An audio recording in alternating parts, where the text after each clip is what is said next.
Bueno, yo diría que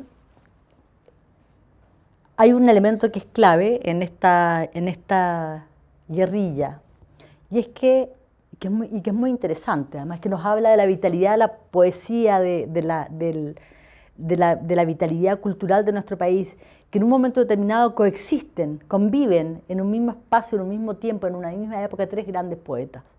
Huidobro, De Roca, Neruda. Hay que pensar, también está, ya aparece Gabriela Mistral, y hay otros más. O sea, efectivamente se da en ese minuto el surgimiento de estos poetas que empiezan, que están produciendo, que tienen un espacio importante, que la crítica les está dando espacio para expresarse, pero por sobre todo también se va planteando una suerte como de lucha hegemónica, ¿no? De quién es el que, cuál es el que tiene quién es el más exitoso, quién es el que tiene el mayor fama, el mayor fervor del público, etcétera. Hay un tema de ego sin duda, hay un tema de pugnas estéticas también, en tanto en cuanto cada uno de ellos representa distintas tendencias, pero sin duda alguna lo que enciende ya la pólvora definitivamente es el surgimiento de la poesía, de la antología de la poesía chilena nueva, que en el año 35 edita, creo que fue el año 35, edita Bolodia Teitelboim con Eduardo Anguita, tienen 18, 19 años en ese minuto, y en esa antología ellos destacan, en ese minuto son huidobrianos. Hay que señalar que Bolodia Teitelboim, el experto y el gran amigo de Pablo Neruda, partió siendo un huidobriano, un amante del creacionismo, y entonces las mayores páginas se las dedican de esta antología se la dedican a Huidobro, básicamente a Huidobro, casi nada a Neruda. Pablo de Roca aparece, pero no aparece la Binet. Y esa antología de la poesía chilena nueva es la que despierta las iras, y ya a nivel de los medios, ¿no? Ya a nivel de los diarios, empiezan a reclamar y atacarse de una manera bastante poco poética. Pablo de Roca en medio, porque la diatriba pasa a ser un género muy utilizado y pasa a ser un elemento central, la diatriba, se insultan, se garabatean, se escriben por los diarios, y, y claro, para De Roca la diatriba es un instrumento, una expresión de la lucha de clase, de la lucha de los pueblos. No le importa utilizarla como la utiliza certeramente, y también Vicente Huidobro sale al ruedo, y también Neruda. El origen es, yo diría, diferencias estéticas. Hay un tema político también, los tres en algún minuto son miembros del Partido Comunista, también se pelean los favores del Partido Comunista, y por supuesto hay un elemento del narcisismo, de la egolatría de estos tres grandes que además se creían grandes.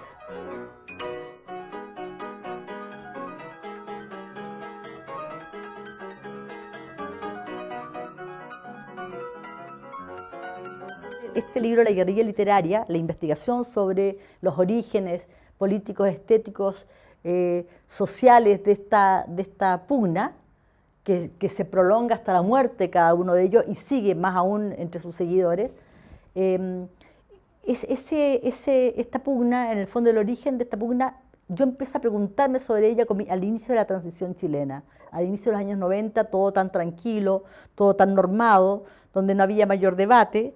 Y entonces empiezo a preguntarme si siempre la República fue así, si siempre el país en una cierta normalidad fue así.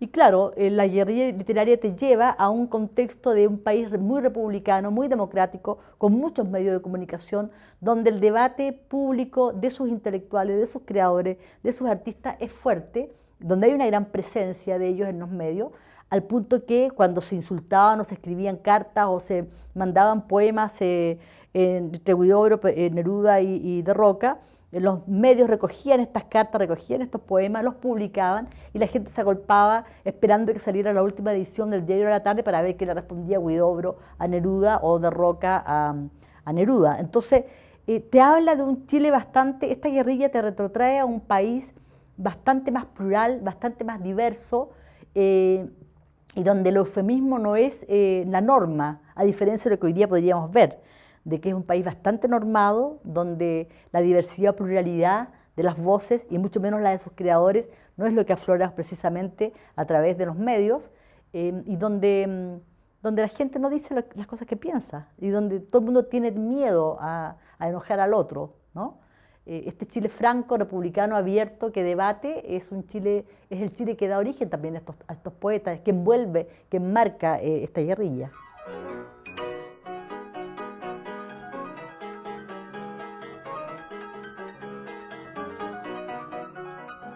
A mí la figura de Huidobro es una figura muy entrañable, es un personaje que realmente uno no puede no enamorarse de él, ¿no? Desde su episodio cuando rapta a Jimena Munátegui, yo recuerdo haber entrevistado a su hijo, a Vladimir, que a propósito de este personaje, de su padre y de toda esta historia. Y en verdad que es un personaje entrañable y muy interesante, pero hay cosas que son además insólitas. Y cómo su irreverencia fue hasta el último día. Yo recuerdo haber investigado, y está en el libro La guerrilla literaria, ese episodio, el momento de la muerte de Huidobro. Huidobro está en su casa en Cartagena, rodeado de su última mujer, no sé si está su hijo al lado, si está Vladimir. Hay una amiga también que está frente a que están en su cama, lo rodean, y él efectivamente está muriendo, está agonizando. Ha tenido un infarto y ha estado en cama varios días, y él está muy mal. Y la amiga llora profundamente, y llora, y él la ve, y él está en las últimas, y la mira, deja caer su mirada sobre ese rostro de su amiga descompuesto, y le dice, cara de poto, y luego muere. Entonces, un personaje que hasta su último suspiro, ¿no? Marca su reverencia. Yo creo que ese episodio habla muy bien de lo que es, en esencia, este rupturista, este loco libertario de Vicente Huidobro. Hay otra faceta que me parece interesante, que no es tan anecdótica, pero sí que también habla muy bien de él. Es que se sacaba la mugre a través de los diarios con De Roca. Pero llegaba el minuto del cumpleaños de Roca y aparecía la camioneta de la Viña Santa Rita y llegaban los vinos más exquisitos a la mesa de Roca y aparecía Huidobro, le decía un garabato a De Roca, se sentaba en la otra punta y tomaban y convivían hasta altas horas. Pese a las pugnas, ellos tal vez, en el fondo, nunca dejaron de ser amigos. Entre Huidobro y De Roca, siendo aparentemente tan distintos los dos, pero unidos tal vez en esta exuberancia de la locura, ¿no? Tan poco normados ambos, hay una relación de amistad que nunca se rompe, nunca se quiebra. No así con Neruda, donde recuerdo que Vladimir, cuando lo entrevisto, me dice, no, dice, mi padre, hablando de Vicente Huidobro, siempre a Neruda le decía bacalao, y le decía hasta el día que se murió le siguió diciendo bacalao. Son cosas que te hablan de las personalidades, ¿no? De los guiños, de este personaje entrañable, que además fue candidato a la presidencia de la República y que además escribe ese magnífico manifiesto patriótico, para no hablar de su creación poética, que sin duda es fundamental. Hay otro elemento, hay otro punto que además que tiene que ver con esta pugna y que no quiero olvidarla, que es que Neruda sigue hasta el día más allá de la muerte de sus 12 detractores, de Roca y de Huidobro, sigue polemizando con ellos. Y el día de la entrega del Nobel, Neruda todavía está polemizando con Huidobro, cuando el día de la entrega del Nobel en Estocolmo, en su discurso del Nobel, retruca y afirma Pablo Neruda, dice, porque el poeta no es un pequeño dios. En el arte poética de Huidobro dice, el poeta es un pequeño dios, y está interpelando, está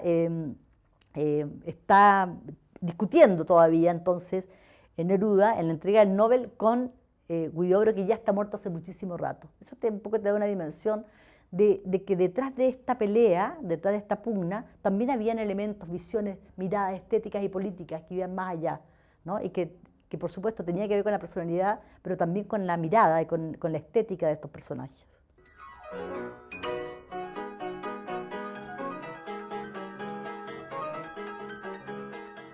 Es realmente muy interesante. Estamos hablando de poetas y estamos hablando de un momento político, de momentos históricos que son muy interesantes, donde estos poetas son parte de esos contextos políticos. No son tres poetas que están en el limbo, ¿no? Huidobro es un hombre que tiene un origen aristocrático. Hay unas historias geniales que cuenta de Roca cuando va a visitar la primera vez que va a visitar a la casa de Huidobro, y unos mozos con guantes lo recibían, entonces se ríe, ¿no? Hacen mofa de esta cosa tan elegante de Vicente Huidobro. Sin embargo, Vicente Huidobro fue un hombre muy comprometido con su época, con su tiempo, muy comprometido en las luchas sociales y políticas de su tiempo.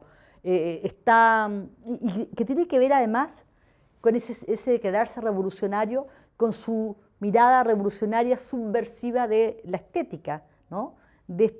Hay que ser moderno hasta el final, hay que revolucionar todo, hay que cambiarlo todo. Eso también tiene un correlato en lo político, no es un señor conservador.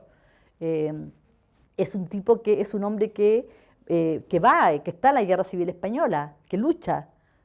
Algunos dicen de que es un gran mitómano, que hay muchas cosas que no es verdad, que miente, que inventa, pero sin duda que es un hombre que tiene un compromiso, ¿no? con su tiempo, con su época, que lucha por el lado con los republicanos, que apoya a la República Española en ese minuto, que marca toda una generación. Y Huidobro no está al margen de eso. Pero también al año 25, en medio de una ebullición tremenda, él acepta ser el candidato a la presidencia de la Federación de Estudiantes de la Universidad de Chile. Yo soy candidato a la presidencia de la FECH. Y es un minuto en que él escribe este famoso manifiesto patriótico, que es una pieza espectacular y que no había sido rescatada hasta en la década de los 80, aquí, cuando Mario Góngora escribió su libro Nociones Elementales del Estado de Chile o algo así, no recuerdo muy bien el nombre, donde publica por primera vez el Manifiesto Patriótico de Huidobro. El Manifiesto Patriótico de Huidobro da cuenta de una mirada política y además una mirada muy interpeladora a las generaciones y a los gobernantes. Se va contra la banca, contra los especuladores, habla de la necesidad de que los jóvenes ocupen los nuevos cargos, habla de la juventud que tiene O'Higgins, que tiene Carrera, que tiene Simón Bolívar, que tienen los grandes libertadores de América Latina, los héroes de América Latina. Y entonces dice, dejen a los jóvenes que efectivamente gobiernen, no ustedes manga de tales por cuales. Es un hombre muy interpelador, es un tipo que muy apasionado, ¿no? Bastante incendiario en su verbo, que realmente se la juega en su minuto. Yo creo que esa incursión en la política de Huidobro tiene que ver no solamente con Huidobro, tiene que ver con un tiempo, con un momento, con una época en que además la gente del mundo cultural tenía un compromiso. No se separa el compromiso político con el quehacer artístico de la creación, de la cultura. Está íntimamente ligado. El poeta puede ser un pequeño dios para Huidobro, pero es un pequeño dios comprometido con su tiempo, y eso es muy interesante.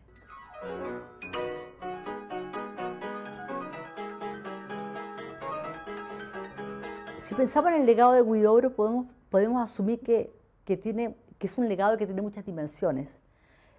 Por un lado, esta impronta de hombre de su tiempo, de hombre que se involucra con las luchas políticas, estéticas, sociales de su época. Por otro lado, este ímpetu, esta impronta innovadora del que revoluciona, del que subvierte lo que está. Me parece que resulta una figura muy interesante desde el punto de vista de incorporar efectivamente otros lenguajes, otras estéticas, otras miradas, ¿no? A la poesía. Cuando decimos que Huidobro es el padre del creacionismo en nuestro país, estamos efectivamente, además es un hombre que se codea con la vanguardia en Europa, que tiene un reconocimiento, pero que por sobre todo, si tú analizas su obra, sus poemas, su Altazor, tú te das cuenta que detrás hay una apuesta estética, pero también hay una apuesta ética. Yo creo que ahí en Huidobro pesa sus orígenes sociales que en algún minuto le pesan, pero él se vuelve en contra de ellos, ¿no? Los reta, se rebela en contra de esa imposición de clase aristocratizante, es un hombre que efectivamente deja una huella. Si yo veo hoy día las nuevas generaciones cómo empiezan a redescubrir a Huidobro, cómo lo leen, cómo lo rescatan, cómo lo reivindican, no solamente siento que están reivindicando una línea, una mirada, una estética, ¿no? Sino también a una figura. Es mucho más integral lo que pasa con Huidobro. Como dice Nicanor Parra en su famoso poema homenaje a Huidobro, en su tumba hace unos años atrás, uno podría preguntarse qué sería de Chile sin Vicente Huidobro, porque en verdad que enriqueció bastante todo este panorama. A mí me resulta una figura entrañable justamente por eso, porque subvierte, ¿no?, lo que está establecido a nivel estético, a nivel ético, a nivel político, intenta ir más allá. Es un vanguardista en el más amplio sentido de la palabra y no solamente en lo que es su vida personal, sino también en lo que es su apuesta de escritura, ¿no? Me parece que es muy interesante.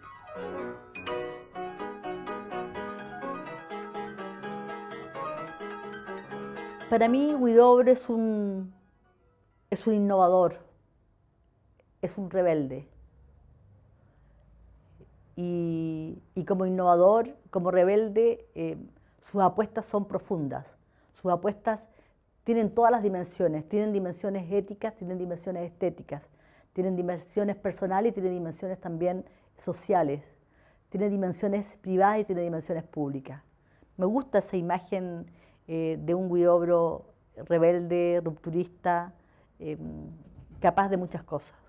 Me parece atractivo. En un país, yo diría, más bien miedoso, más bien temeroso de muchas cosas.